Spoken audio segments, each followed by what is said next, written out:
शुभेच्छा शुभकामनाएं। एक बहुत जूने पुराने मंदिर पर जब इस प्रकार का कार्यक्रम हो रहा है और उसमें इतनी बड़ी संख्या में आप सब आए हैं, इसलिए आप सबका मैं निश्चित स्वागत भी करता हूं और आप सबका आभार भी प्रकट करता हूं। जो लोग गाड़ी में आए हैं, भगवान ने उनको व्यवस्था दी है, उनका तो अभिनंदन करना ही है, लेकिन जो गाड़ी के बगैर आए हैं उनका विशेष अभिनंदन मैं करना चाहता हूं। मैं 2014 में पहली बार जब सांसद बना था तो मुझे यहाँ पर लाया था। मैं यहाँ पर आया था, आरयू सिंह जी वगैरह भी सारे लोग मेरे साथ में थे और उस समय भी ये बात हुई थी कि इसको हम जीर्णोद्धार करेंगे करके, लेकिन बात आगे बढ़ी नहीं। उसके बाद में बीच में एक बार डेलीगेशन ये टीपू सुल्तान का झमेला खड़ा होने के पहले कुछ लोग मेरे ऑफिस में आए, तब मैंने कहा कि ये जो समय समय पर इस प्रकार के मुद्दे को हम लेकर लड़ते हो तो लड़ते रहो, लेकिन मालूनी जैसे परिसर में एक भव्य मंदिर जो जूने मंदिर है उसको बड़ा करो, ये मैंने कहा था। और मैंने ये भी कहा था कि मैं सिर्फ सांसद के नाते परमिशंस वगैरह जो लेने का हो तो मेरा काम ही है, वो तो मैं दिलाऊंगा ही। उसके अलावा भी मैं हिंदू कुल में पैदा हुआ हूँ तो उसके लिए मैं करूँगा, लेकिन वो भी बात आगे बढ़ी नहीं। टीपू सुल्तान का जब मसला खड़ा हुआ तो मेरी भूमिका बहुत स्पष्ट थी, जितना मुझे नॉलेज था। मैंने कहा कि टीपू सुल्तान नामकरण ही नहीं हुआ है। बहुत सारे लोगों ने बोला नामकरण हुआ है, तो मैं तुरंत बोला गूगल पे देखो, तो गूगल पे देखा तो टीपू सुल्तान आ गया। गूगल पे टीपू सुल्तान इसलिए होता है कि कोई भी एक परिसर का कोई एक नाम से उसको जाना जाता है तो वो गूगल में रिकॉर्ड हो जाता है। गूगल में जाने के बाद में इसका नामकरण कभी हुआ, किसने किया, ये देखने की आवश्यकता थी, वो कोई देखा ही नहीं। इतना बड़ा ब्लंडर मुंबई जैसे शहर में होना ये बहुत दुखद बात है।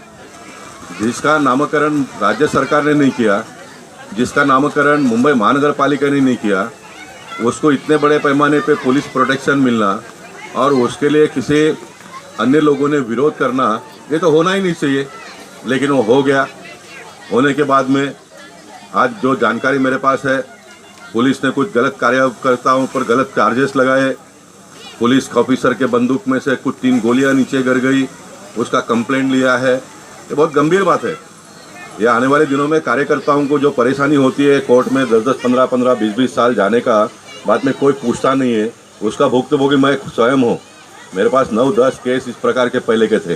अब ठीक है, मैं विधायक था, सांसद था, व्यवस्था है, लेकिन जिन कार्यकर्ताओं के पास व्यवस्था होती नहीं है, जिनको कामकाज करके ये सारा करना पड़ता है, उनको कितनी परेशानी झेलनी पड़ती है और वो फिर सिस्टम में से बाहर निकलते हैं।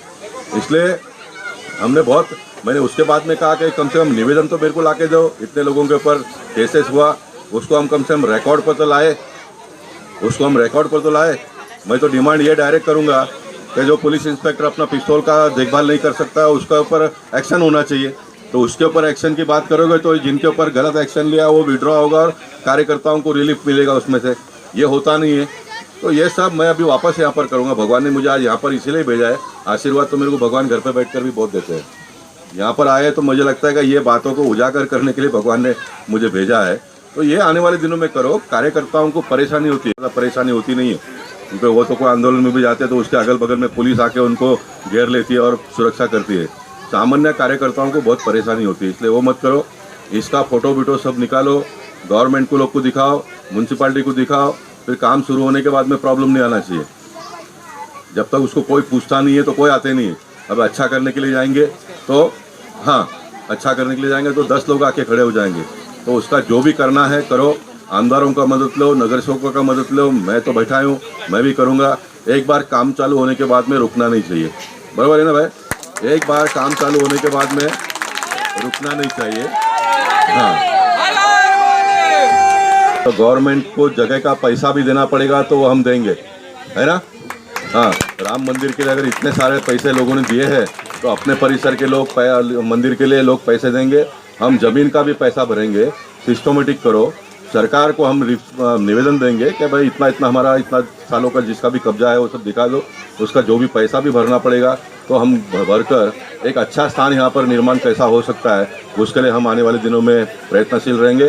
फिर एक बार आप सब लोग यहाँ पर आए हो तो भगवान की कोई बहुत बड़ी इच्छा होगी तब ये सारा ऐसा होता है। इस बात को ध्यान में लेकर हम सब लोग काम करेंगे। हमको कोई दूसरे तीसरे धर्म का हमको कोई प्रॉब्लम नहीं है, लेकिन हमारे धर्म को, हिंदू धर्म को, इस देश का जो बहुसंख्य देश समाज है, जिनके लिए सिर्फ ये एक ही देश है, उसमें अगर हमारे देवी देवताओं के काम में अगर कोई इस प्रकार का अड़ंगा लाएगा तो उसको हम बर्दाश्त नहीं करेंगे। वो बर्दाश्त करना भी नहीं चाहिए, वो बर्दाश्त करना भी नहीं चाहिए, और ये हम आने वाले दिनों में करेंगे, ऐसा भाव व्यक्त करता हूँ। फिर एक बार आप सबको, जिन्होंने किसने भी ये प्रकल्प को आगे बढ़ाने का मन में लाया है, उनका मैं विशेष अभिनंदन करूंगा। और आप सबको फिर एक बार महाशिवरात्रि का अवसर पर बहुत बहुत शुभेच्छा। धन्यवाद। भारत माता की जय। जय महाराष्ट्र। तो अच्छा है, चाहे वो बीजेपी में हो, विश्व हिंदू परिषद में हो, और कोई संस्था में नया आकर काम पे लगा है, आपका स्वागत है। लेकिन गोपाल शेट्टी का हिंदुत्व का परीक्षा आप मत लेना।